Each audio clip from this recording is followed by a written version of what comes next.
acho que a gente tem que começar pela origem, e a gente acaba na pré-história, que infelizmente é muito pouco ensinado, muito pouco visto nas escolas e tal. Quando a gente vê, pré-história passa muito rápido, paleolítico, neolítico, pronto, já escrita, e começa lá com Suméria e Egito.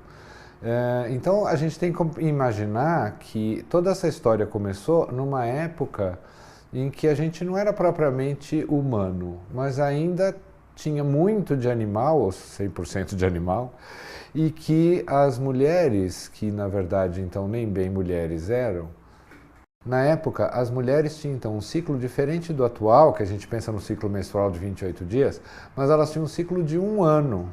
Como é possível isso?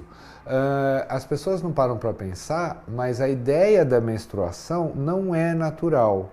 Nenhuma fêmea de mamífero silvestre, né, não pode colocar doméstico porque tem interferência humana, mas nenhuma fêmea de mamífero silvestre menstrua. E ela não menstrua porque toda vez que ela ovula, ela engravida. Não tem como não engravidar, né? Então, o que acontecia com a mulher naquela época? Ela ovulava, e todas as mulheres sabem que quando elas moram juntas, elas tendem a ter o ciclo menstrual sincronizado. Na época você tinha uma sincronidade, uma sincronia mundial dos ciclos, né? Então, a ovulação acontecia na primavera, e todas eram fecundadas. Então, elas tinham, no final da primavera, elas tinham 9 meses de gestação e 3 meses de amamentação, o que dá 12. Então, elas tinham um ciclo de 1 ano, que era 9 de gestação, 3 de amamentação. A amamentação inibe uma nova ovulação. Depois de 3 meses, ainda que ela continuasse amamentando, acabava tendo um escape, ovulava novamente e engravidava novamente. Então não dava tempo para menstruar. E o ciclo era esse. As mulheres, elas então, na ovulação, elas tinham, como todas as outras fêmeas de mamíferos, cio. O que significa cio? Uma ditadura hormonal. Né? Por causa da ovulação, dos picos hormonais que acontecem na ovulação, existe uma imperiosidade, uma obrigatoriedade de haver a cópula, portanto, a fecundação em seguida. Isso acontecia mais ou menos sincronizado, como hoje em dia você vê, por exemplo, mal comparando, cadelas costumam ter cio, que é cada 6 meses no caso delas, sincronizado também, que acaba sendo em agosto, por exemplo, um deles, aí falam que é o mês do cachorro louco e tal, por causa disso. Então, o ciclo da mulher era de 1 ano. A ideia de que os filhos eram da mulher era uma ideia óbvia, porque assim, os filhos vêm de dentro da mulher. Então parece muito claro que é a mulher que gerava uma nova vida. E não era nada claro que o homem tinha alguma participação com isso. Não existia uma relação direta, óbvia, entre o homem e os filhos. Então eles imaginavam que os filhos eram da mãe, e nem existia a palavra pai ou a ideia de que o homem pudesse participar desse processo de alguma forma. Então era como uma situação mágica, uma situação divina, sobrenatural em si. A própria mulher era a deusa, porque ela criava uma nova vida do nada. Ela sozinha criava uma nova vida do nada. E ela amamentava. A imagem da amamentação também é divina. Aparece magicamente, digamos assim, o alimento para manter aquele bebê. Então ela cria a nova vida e ela sustenta essa nova vida com os recursos dela. Na época a gente morava em caverna, então ela cuida da caverna, porque é um lugar mais protegido. Naquela época você tem que imaginar que a gente está em plena época glacial. Então sair da caverna e ir lá caçar é muito arriscado. Você pode ser atacado por um bicho, você pode morrer de frio. Então as mulheres deixavam isso para o homem. Na época eles já conheciam o fogo. No Paleolítico, no final do Paleolítico, eles tinham o fogo, mas não sabiam fazer o fogo. Então, por exemplo, se tinha um incêndio ou caiu um raio lá, eles pegavam o fogo e tinham que constantemente manter esse fogo alimentado. Quem fazia isso era a mulher. E tinha vários subprodutos. Como ela cuidava do fogo, nada mais lógico do que ela cuidar da comida também. E é um poder muito grande se você cuida da alimentação. Se você briga com ela, ela não te deixa comer. Quem cuida da caça, né, no sentido de o homem caça, traz e ela prepara o alimento. Um subproduto é a pele do animal que foi caçado. Se a gente está na época de frio, na era glacial, essa pele é muito importante também para agasalho. E também compete à mulher, então mais um poder.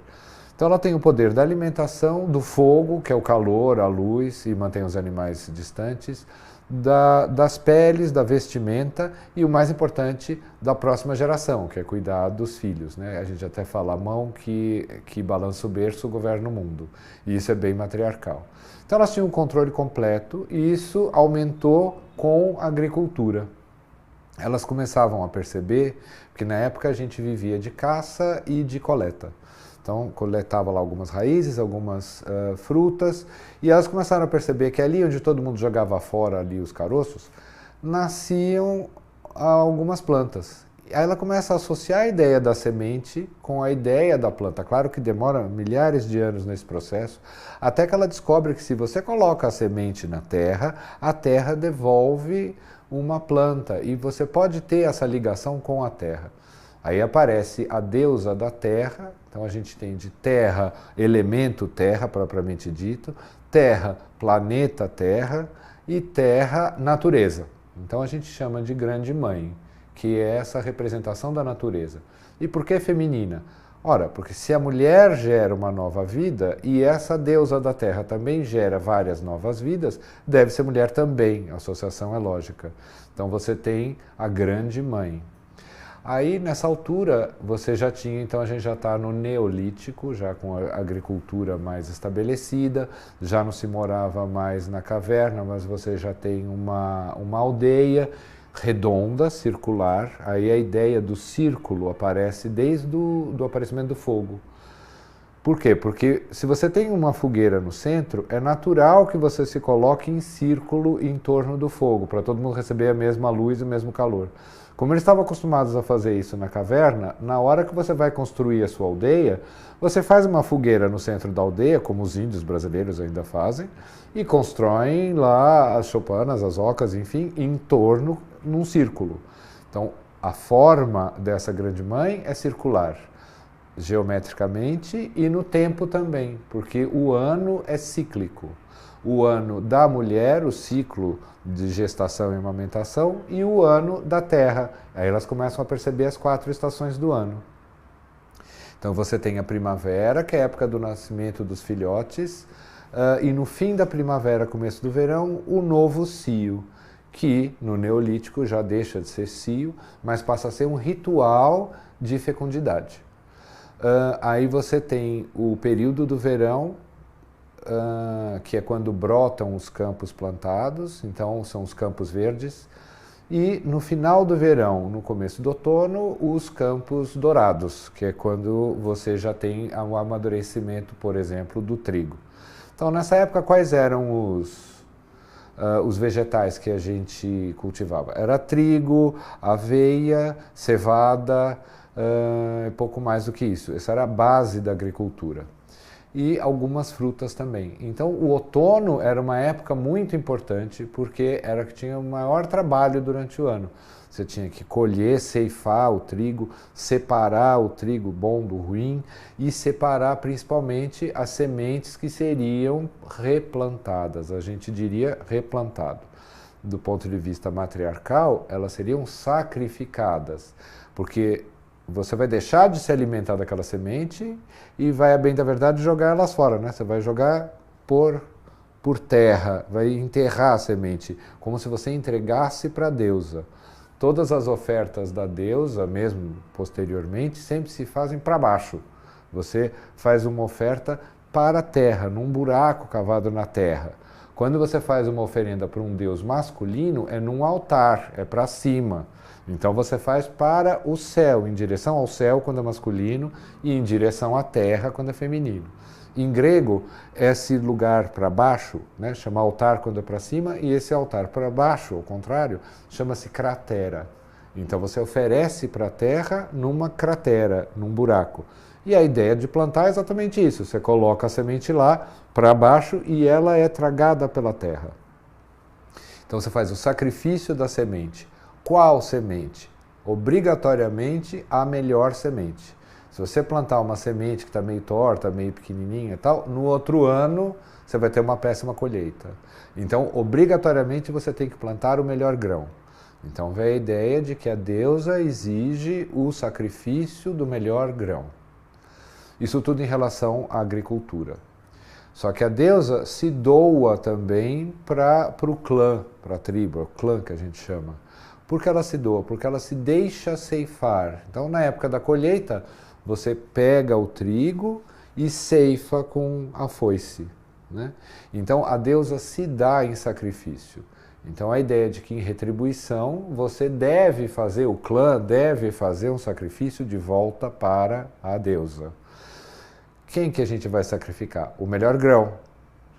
Mulher? Não, mulher não pode, porque mulher é sagrada. Então vai ser um homem, mas o melhor possível. O que é o melhor possível? Aí varia de civilização para civilização.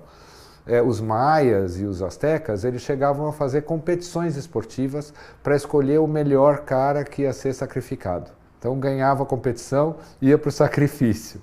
Para a gente parece estranho, mas para eles era uma honra grande. Naquela época, a escolha era da própria matriarca, né? Essa sacerdotisa da deusa é a matriarca e ela optava. E era comum que ela escolhesse para o sacrifício o filho, porque nada melhor do que o filho dela para ser considerado o melhor indivíduo, que era sacrificado no final do outono, provavelmente com a mesma foice que tinha sido feita a colheita, né? Então, nesse dia especial, que a gente tem reflexos disso, por exemplo, no Halloween, que é no final do outono, sempre tomando o hemisfério norte como referência, né, porque todas as religiões acabam vindo do hemisfério norte. Então, no final do outono, a matriarca esperava quando a lua aparecia no céu em forma de foice vermelha.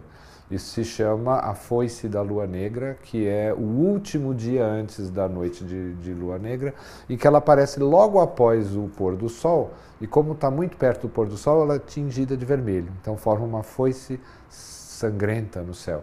Então é o sinal da deusa de que ela aceita o sacrifício naquela noite. Então é uma noite meio macabra, assim, né? E faz parte do ciclo e não era visto como uma perda.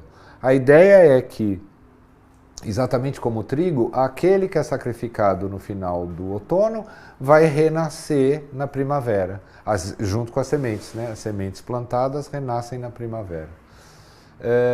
Então a ideia do círculo e do ciclo do tempo está sempre constante na visão matriarcal. Elas não entendiam o tempo linearmente, como a gente, presente, passado, futuro. Elas entendiam o ano, sempre o mesmo ano, o ano que se repetia nas suas 4 estações. O mês, que é a lua, né?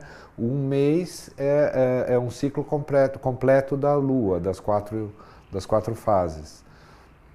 Que aí sim dão os 28 dias que a gente privilegia hoje. A gente divide uma lua, que seria um mês, em 4 semanas, uma fase da lua para uma semana, mais ou menos.